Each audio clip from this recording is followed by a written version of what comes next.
Hello and welcome to another show. Today we're going to talk about top 10 underrated horror movies, chillers that deserve your attention. This is my first Halloween themed video for this year.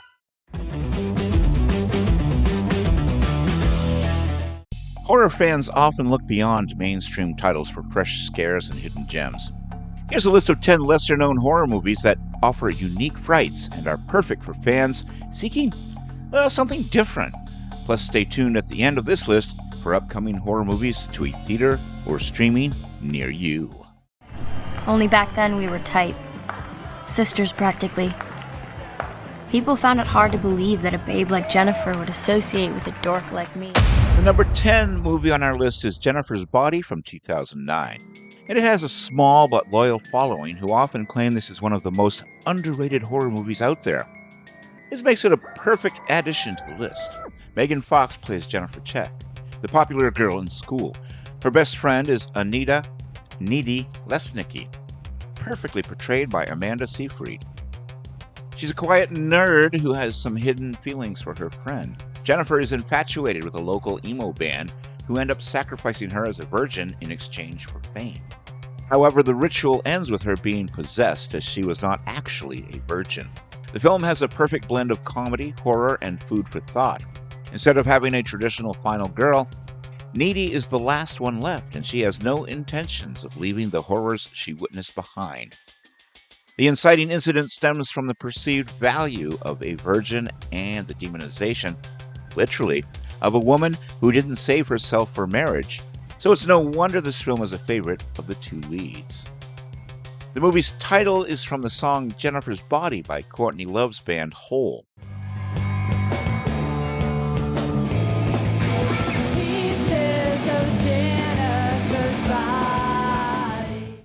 Emma Stone was considered for the role of Anita Needy Lesnicki, but lost out to Amanda Seyfried. The number 9 film on our list is Resolution from 2012. All I'm asking is that you get clean for 1 week. No. Well, all right. Really? Mike, what are you doing? A unique take on meta horror, this indie film follows a man trying to help his friend through addiction, only to uncover a mysterious and sinister force in the woods. Soon-to-be a dad, Michael makes a last-ditch effort to save his longtime but addicted friend Chris from foreseeable drug-related death. Visiting Chris and handcuffing him to an exposed plumbing pipe, Michael forces his buddy into detox. But while watching over his friend, he also discovers that all is not right within the territory Chris has drifted into. Situated on Indian reservation land, the area seems to attract a number of strange people. Someone or something has a long-time interest in recording activities in the area, all captured on a variety of recording devices. Michael comes to understand he's been pulled into the latest story of an unseen entity, one with a grisly resolution projected for him and his pal, unless they can possibly work out their own agreeable alternate ending. A special cameo includes both directors Justin Benson and Aaron Moorhead. They play two of the three men from the church cult that Mike meets by the lake. This film ties into Justin Benson and Aaron Moorhead's follow-up film, The Endless, released 5 years later. The characters, Michael and Chris, are seen towards the end of the film in the same setting as this, suggesting that the occurrence in that film are directly related to the events in this one. They're bad people. They should suffer. Number 8 film on our list is Kill List from 2011. This genre-blending British horror starts as a crime thriller, but descends into nightmarish territory. Its intense violence and unsettling twists have made it a sleeper hit among horror aficionados.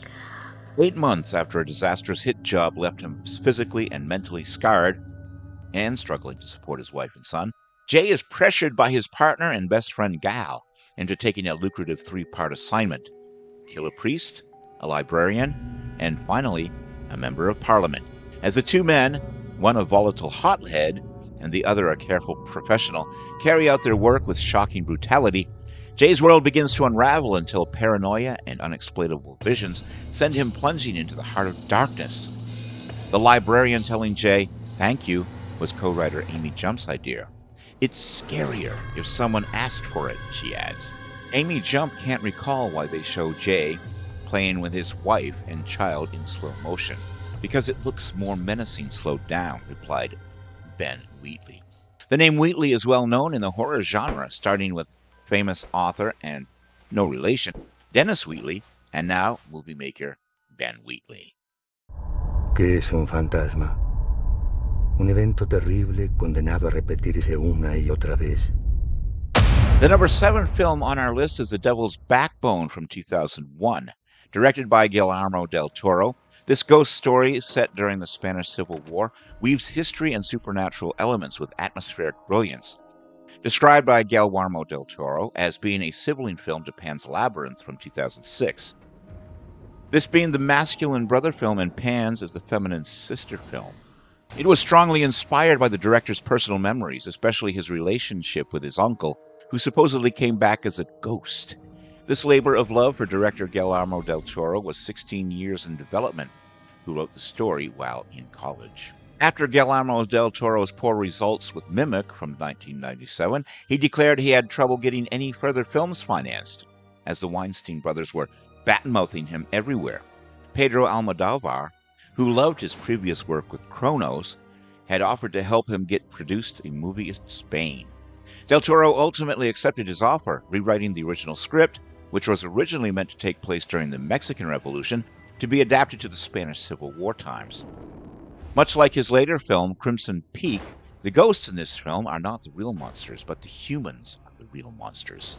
The scene where Dr. Caesar's ghost helps Galvez to open the door is similar to a scene from The Shining in 1980 by Stanley Kubrick, where Delbert Grady's ghost helps Jack Torrance escape from the pantry locker after he is locked inside.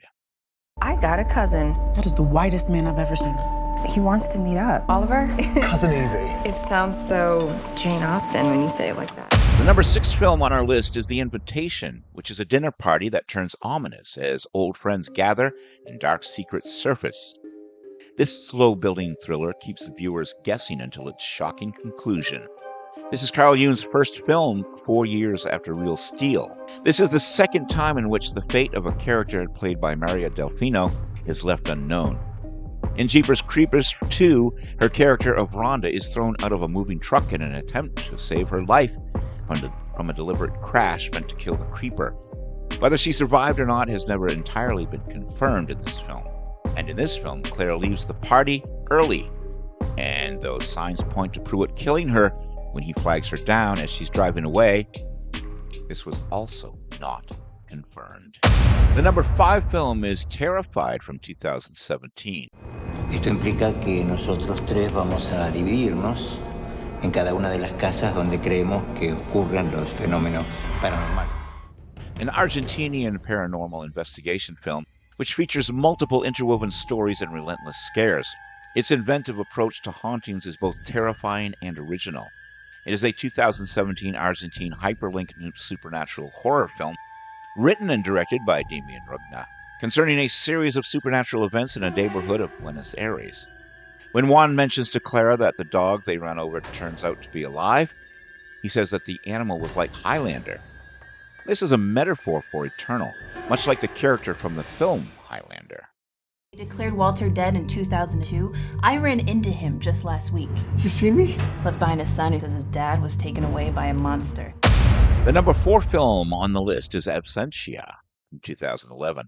It was directed by Mike Flanagan. This indie horror explores grief, disappearance, and a mysterious tunnel that may hide something sinister. It's a haunting story with an emotional weight, an update of the Three Billy Goats Gruff story. Funded in part by over 300 donors on the crowdfunding website Kickstarter.com, the filmmakers set out to raise $15,000 over the course of their 30-day pledge drive and ended up raising $25,000, more than 1/3 of their final budget.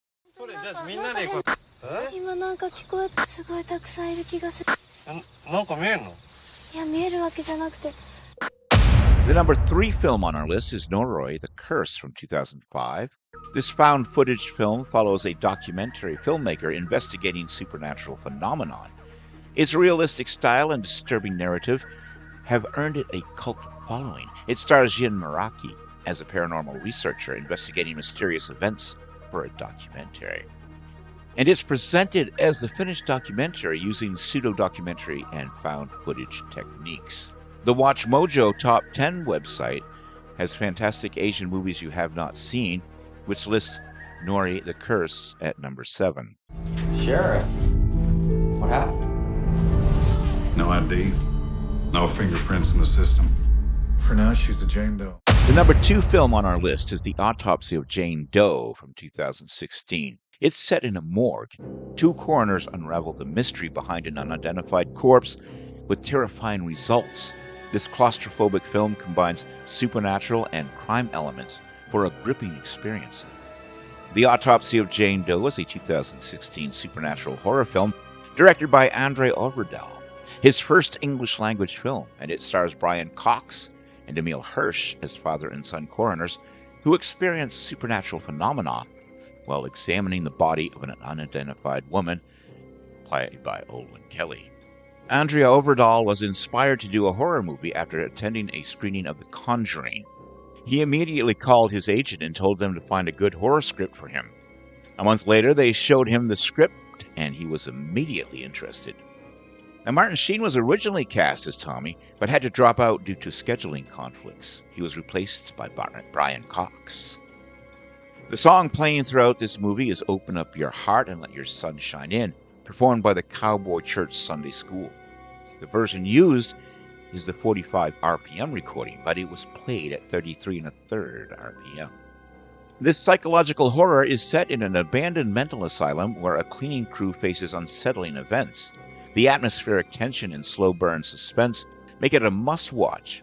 At the end of the film, Lieutenant Wade tells Sheriff Burke that they have a car to bring Jane Doe to another funeral home for another autopsy. The first autopsy, as far as the two of them have any idea. Burke orders, "Get her out of here! Get her out of my country! Take her over to VCU. Let Ward Layman deal with her." Ward Hill Layman was a dear personal friend and self-appointed bodyguard of President Abraham Lincoln. Lamont was famously absent the night Lincoln was assassinated at Ford's Theater on April 14, 1865, having been sent by Lincoln to Richmond, Virginia. Something was happening inside that house, and I wanted to find out what it was. We checked the tapes. There was a ghost in our house. The number 1 film on our list is Lake Mungo from 2008. This is a chilling mockumentary about a family uncovering secrets after the tragic death of their daughter. It's a subtle, slow-building dread that makes it a standout in supernatural horror. 16-year-old Alice Palmer drowns when swimming in the local dam. When her body is recovered and a verdict of accidental death returned, her grieving family buries her. The family then experiences a series of strange and inexplicable events centered in and around their home. Profoundly unsettled, the Palmers seek the help of psychic and parapsychologist Ray Kemeny. Ray discovers that Alice led a secret double life. A series of clues lead the family to Lake Mungo, where Alice's secret past emerges. Lake Mungo is a mystery, a thriller, and a ghost story. It's an Australian psychological horror film written and directed by Joel Anderson, presented in the pseudo-documentary format with elements of found footage and docufiction. It is Anderson's only film as of this recording. Although the film is fictional, Lake Mungo is a real place in New South Wales, Australia, and scenes in the film were shot there. Lake Mungo is a dry lake and an important archaeological site. In 1968, the remains of a young Aboriginal woman were uncovered, and she was nicknamed the Mungo Lady. She was found to be ritually buried, and her bones were approximately 40,000 years old at the time of discovery. Mungo Lady is one of the earliest anatomically modern human remains discovered anywhere in the world. 5 years later, another skeleton of around 40,000 years old was found at Lake Mungo and named Mungo Man. The Gratified Boulders is a real location in Victoria, Australia called Sister Rocks. It was named after the 3 Levi sisters who were among the area's first settlers during the mid-1800s gold rush. Opinions are divided over the graffiti. Some say that the paint has ruined the natural beauty of the rocks, while others insist that the art serves as a unique guestbook and only enhances the attraction of this popular spot. Some of the graffiti dates back to the 19th century. The last name Palmer is likely a reference to Laura Palmer from Twin Peaks, a character who also knew she was going to die tragically before it ever happened. She did not drown, but her body was dumped in the water and found washed up on the beach. The show also has some similar themes as the movie including Laura having many secrets and living a double life. Everything you see in here is either haunted, cursed, or been used in some sort of ritualistic practice. And if you are headed to the movie theater this Halloween season, here's a few that are playing at the box office. Still in theaters is The Conjuring: Last Rites. The Conjuring: Last Rites, released in September, is still playing in theaters, and it's a 2025 American supernatural horror film directed by Michael Chavez. The film is the 9th in the Conjuring film series. It's based on the real-life investigations of the Smyrl haunting case. It stars Patrick Wilson and Vera Farmiga, who reprised their roles as paranormal investigators Ed and Lorraine Warren, along with Mia Tomlinson and Ben Hardy. And expecting Ed and Lorraine Warren investigate a haunting involving an antiques mirror at a curio shop. Lorraine collapses upon seeing a vision of an entity and her unborn child and goes into labor. Ed speeds Lorraine to the hospital, but the baby is stillborn. However, Lorraine's prayers revive the baby, and she names Judy. The Conjuring: Last Rites was released in the United States on September 5th, 2025 by Warner Brothers Pictures and New Line Cinema. The film received mixed reviews from critics and grossed $462.2 million worldwide. That became the highest-grossing film in this series. When Will saw this house on the app, he thought Bone Lake was a euphemism. Yeah, I thought it was called Bone Lake because it's a secluded place where people come to bone. Yeah, I thought that. Also out in theaters this Halloween season is Bone Lake. It came into theaters October 3rd. And what starts as a romantic getaway for a couple, Sage and Will, Maddie Hassan and Alex Rowe, turns into a nightmarish fight for survival when another couple at the same resort, Diego and Sin, Marco Pigossi and Andra Nechta, start to reveal their dark intentions in befriending the two. Having previously won an audience award at the 2024 Brooklyn Horror Film Festival and an early Rotten Tomatoes score of 96%, Bone Lake already has some hype behind it as it enters its theatrical run. For those wanting to kick off the spooky season with a theater outing, Mercedes Bryce Morgan's suspenseful, bloody, and wickedly dark tale of a couple's fight for survival will undoubtedly fit the bill. Bone Lake is in theaters since October 3rd. That little girl of yours, you know you're not supposed to be in town with her. She needs help. Well, I'll see to it Doc Steelbender comes take a look at her. Tell me, what's it like to be a doctor who can't save a life? Also in theaters October 3rd was Killing Faith. Set in 1859 America, Killing Faith follows a widowed physician, Dr. Bender, played by Guy Pearce, who embarks on a journey with a recently freed slave, Sarah, played by DeWanda Wise, and her daughter.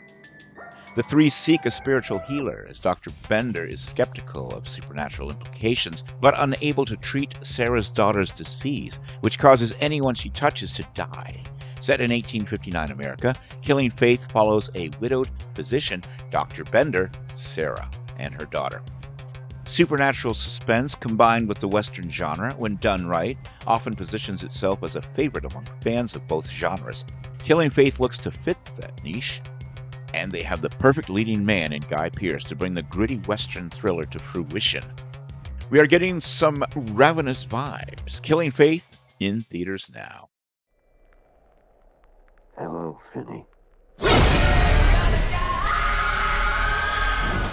In theaters October 17th is Black Phone 2.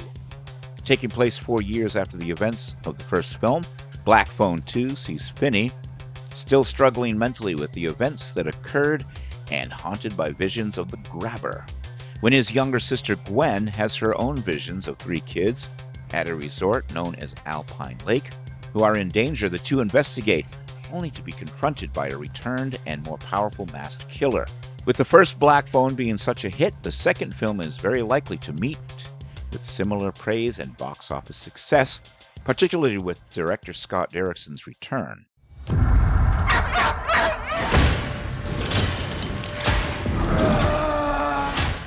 Good Boy premieres October 24th, a unique horror film told from the perspective of a dog who senses a haunting after moving into a new home with his owner. This film promises a fresh take on the horror genre. A loyal dog moves into a royal family home with his owner Todd, only to discover supernatural forces lurking in the shadows. As dark entities threaten his human companion, the brave pup must fight to protect the one he loves the most. Our family's killed that poor girl. Now we're forced to pay the price for it. Everyone in that truck was eventually hunted down. They're all going to be punished. And finally, coming out October 31st is Hell House LLC Lineage, the 5th installment in the Hell House franchise. This film explores the dark history of the abandoned hotel and its connection to unexplained murders. Years after a near-death experience, Vanessa Shepard can't escape Abaddon or the terrifying legacy of the Hell House. As deaths mount and nightmares intensify, she uncovers a chilling link to the hotel, the Carmichael Manor, and decades of unspeakable horror come to shudder. A lot of these films may not have topped the box office, but their inevitable and inventive storytelling, atmosphere, and scares have earned them dedicated followings. Give them a chance for your next Halloween horror movie night. And that was our show for today. What do you think? Have you seen all of these movies? Which one was your favorite? Are you looking forward to any of the new releases? What's your favorite underrated horror movie? Let me know all your thoughts in the comments section below. And while you're at it, I would be honored if you subscribe to my channel. Click that little bell to stay informed and share this video, as that will help me grow on YouTube as well. Until next time, this is Kevin Gibbons saying, live long and prosper. May the force be with you and keep reaching for the stars.